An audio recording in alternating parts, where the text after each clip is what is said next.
New York State is moving forward with new cybersecurity regulations for water and wastewater utilities. These proposed rules are designed to strengthen resilience and ensure reliable service for the communities that depend on these utilities every day. In this video, I will walk you through where those regulations stand, who they apply to, what they require, and how you can start preparing today. I'm Josh Moulin, founder and principal of Natsar, a cybersecurity consulting firm based right here in New York's capital region. I've spent more than 20 years helping government agencies, critical infrastructure organizations, and private companies strengthen their cybersecurity programs and prepare for emerging threats. As of now, both the Department of Health and Department of Environmental Conservation have closed their public comment periods for the proposed regulations. Public sessions were held this summer and the feedback period has now ended. The next step will be publication of the final rules in the New York State Register, expected later this year.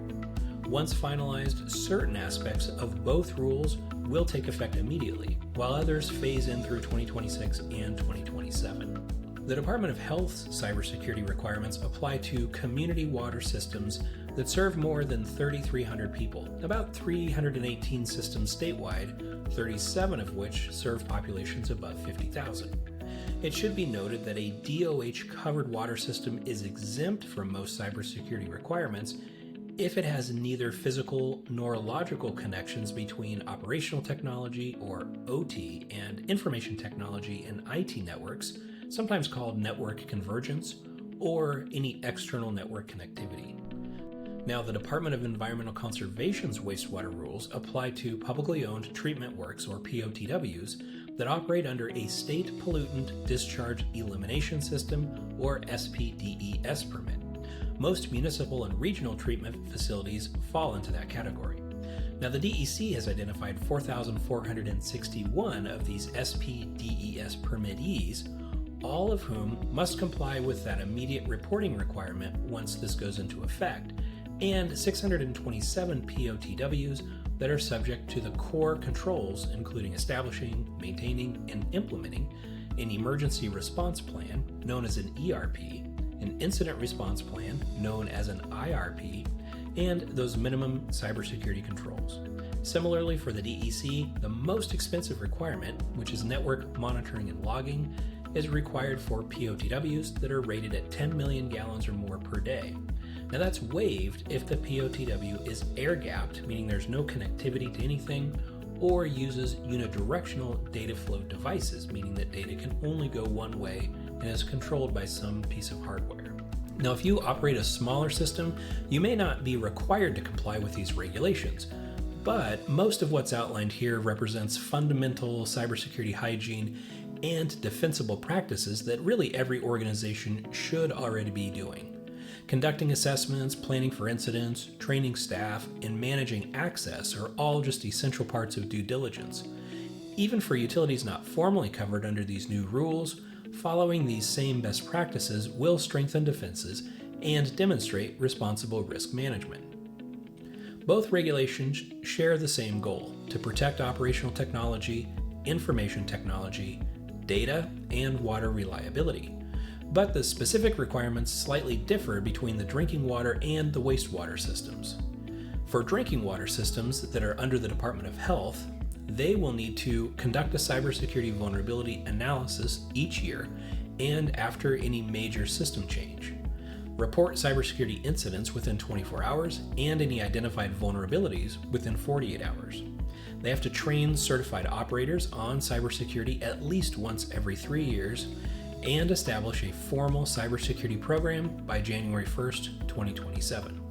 Now, for the wastewater systems under the Department of Environmental Conservation, or DEC, the focus is on those publicly owned treatment works with the SPDES permits.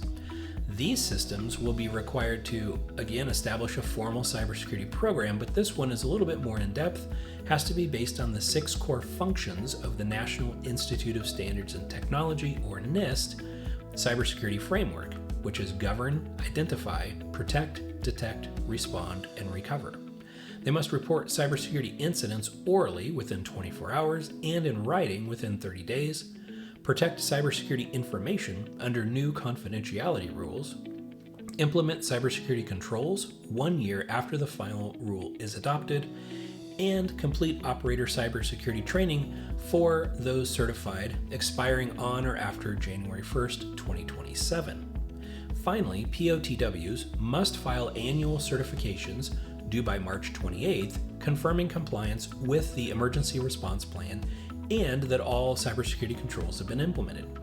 This annual accountability means compliance is not going to be a one-stop shop or a one-time project, but it's going to be an ongoing process. For many utilities, especially small and mid-sized ones, cybersecurity can definitely feel complicated. Most are already stretched thin managing just day-to-day operations, and then getting these new requirements just adds another layer of responsibility, one that does require specialized knowledge and some structured planning. The good news, though, is that you don't have to take this on alone.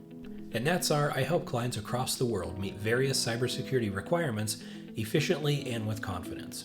Specific to New York's proposed regulations that we're discussing in this video, Natsar focuses on these key areas: cybersecurity assessments, identifying risks and vulnerabilities and those compliance gaps before they become problems, policy development and compliance support, creating clear, actionable policies and programs that align with these state requirements, incident response planning and exercises, helping utilities prepare for and respond to incidents with confidence, operator training and staff training, delivering practical, engaging cybersecurity training tailored for water and wastewater professionals, virtual CISO or Virtual Chief Information Security Officer services, providing that executive level cybersecurity leadership and oversight without you needing to hire a full-time position, and developing cybersecurity programs from scratch or enhancing existing programs.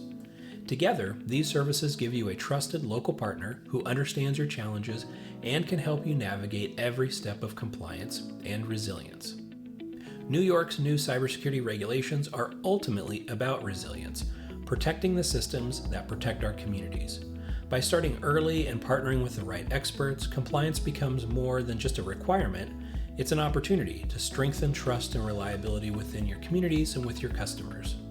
The good news is that New York State has grant funding available to help water and wastewater utilities meet these new cybersecurity requirements, including support for hiring qualified consultants like Natsar. If your organization is preparing for New York's new cybersecurity requirements or simply wants to build a stronger cybersecurity foundation, let's talk. You can reach me directly at info@natsar.com or by phone at 518-682-6777. To explore our detailed blog series on these new regulations or just to learn more about how Natsar can help, please visit us at natsar.com/water.